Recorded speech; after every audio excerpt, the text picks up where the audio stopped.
Halo guys, di video kali ini aku mau share pengalamanku mempelajari anatomi. Jadi anatomi itu ada banyak, contohnya manusia, hewan, benda, dan tumbuhan.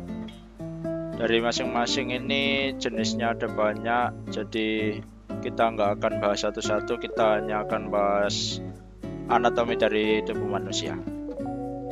Nah, agar mempermudah dalam menggambar anatomi, kita harus paham yang namanya basic shape. Kalau kalian pernah belajar 3D modeling, kalian pasti tahu ketika membuat suatu objek pasti dimulai pada objek yang simple, terus dibentuk menjadi suatu objek yang lebih kompleks. Nah, dalam menggambar anatomi ini kurang lebih sama. Bentuk-bentuk ini kemudian dikombinasi menjadi sebuah objek yang lebih kompleks. Untuk pemula, menggambar gestur dari referensi itu penting, jadi jangan maksain buat langsung gambar hanya melalui imajinasi. Mungkin make sense kalau kita mau buat seni abstrak, tapi di video kali ini kita lebih fokus ke anatomi. Lalu carilah referensi yang menurut kalian paling ikonik dari yang lain. Terus jangan takut juga buat nyoba-nyoba pose lainnya. Kalau kalian bingung mau cari referensinya di mana, coba aja nonton JoJo Bizarre Adventure. Itu animenya menurutku ada banyak pose-pose menarik. Atau juga bisa cari di Pinterest, tinggal ketik aja pose reference. Di situ juga banyak. Di video ini aku bakal bagi jadi 4 tutorial, yaitu kepala, badan, tangan, sama kaki. Tutorialnya aku bagi jadi 4 biar kita makin mantep buat memahami struktur dari setiap bagian tubuh itu sendiri. Langsung ke bagian pertama, itu bagian kepala. Jadi untuk kepala ini kita perlu tahu dulu sebenarnya bahwa kepala itu bentuknya bukan sekadar lingkaran. Kalau kita breakdown, kepala ini lebih mendekati kubus dibandingkan lingkaran sempurna. Kalian bebas mau pakai basic shape lingkaran maupun kotak, hasilnya tetap sama, tergantung kenyamanan kalian saat menggambar. Jika kalian menggunakan lingkaran, demonstrasinya seperti bola dipotong bagian sampingnya.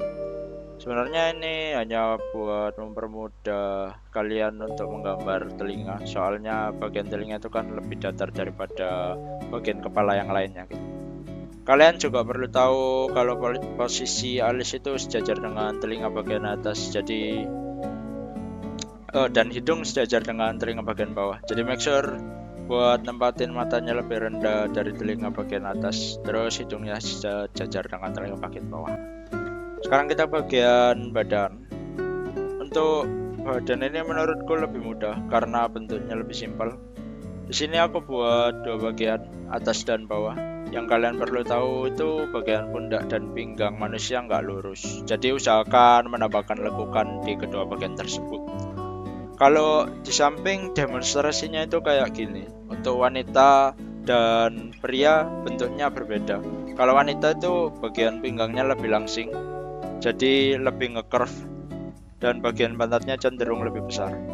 Sedangkan untuk pria cenderung agak sejajar ya. Next kita ke bagian tangan. Nah, di bagian tangan nih biasanya bikin newbie pada pusing. Sama aku juga pusing bikin tutorialnya, tapi tenang, aku ada cara gampangnya. Jadi aku biasanya bikin tangan dari 3 bagian menggunakan basic shape. Ada 4 jari di atas, terus telapak tangan sama jempol. Setelah aku bikin jadi 3 basic shape, aku buat lagi basic shape dari masing-masing jari sesuai pose yang kita inginkan. Kalau cara ini masih susah buat kalian bisa coba pakai garis ya. Garis ini kayak stickman gitu loh. Jadi tinggal tarik-tarik garis saja, terus ditambahin volume di garis-garis tersebut. Nah, kelebihannya struktur garis ini kita bisa membuat pose tangannya itu lebih dinamis, terus bisa menghasilkan pose yang lebih ikonik juga. Kalau masih susah juga, kalian bisa foto tangan kalian sendiri, di tracing, tambahin detail. Ya udah. Yang terakhir bagian kaki. Bagian kaki ini mirip sama tangan ya, karena ada kesamaan di bagian jarinya.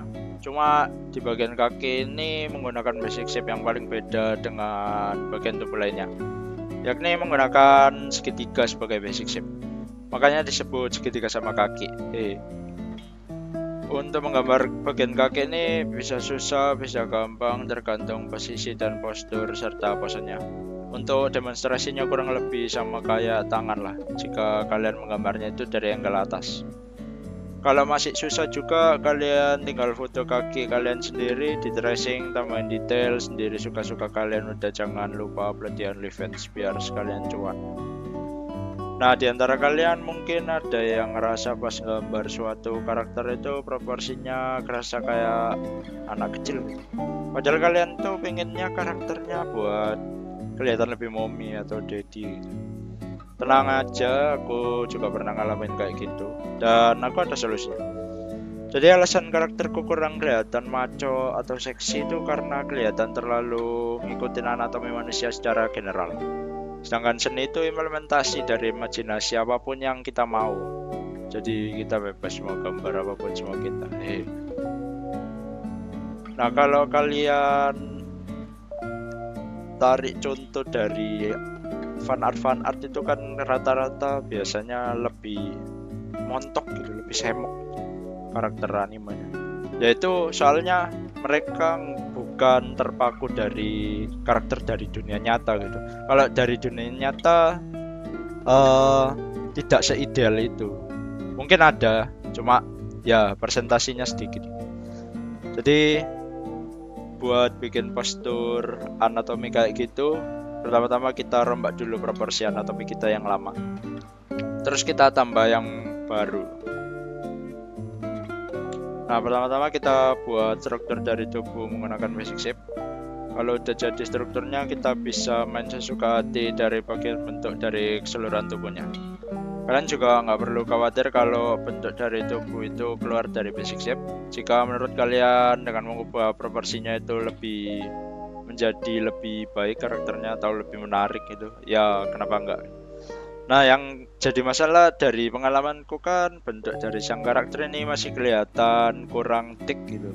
Soalnya di sini aku mau bikin karakter yang lebih erotis, tapi masih kelihatan kayak orang kurang gizi. Nah, solusinya kita tinggal tambahin volume di bagian tertentu selain di bagian persendian. Awalnya aku ragu ngelakuin ini karena takut karakternya jadi gak realistis. Tapi perspektifku hilang pas lihat ada artis yang ngelakuin hal ini. Tapi jangan tanya aku referensinya dari mana, soalnya artnya mengandung unsur dewasa. Nah, jadi dari sini kita perlu tahu kalau otot manusia itu tumbuh di bagian tertentu. Paling umumnya itu otot nggak terlalu tumbuh di bagian persendian. Jadi setelah melakukan beberapa research, akhirnya aku pede buat nyobain metode ini.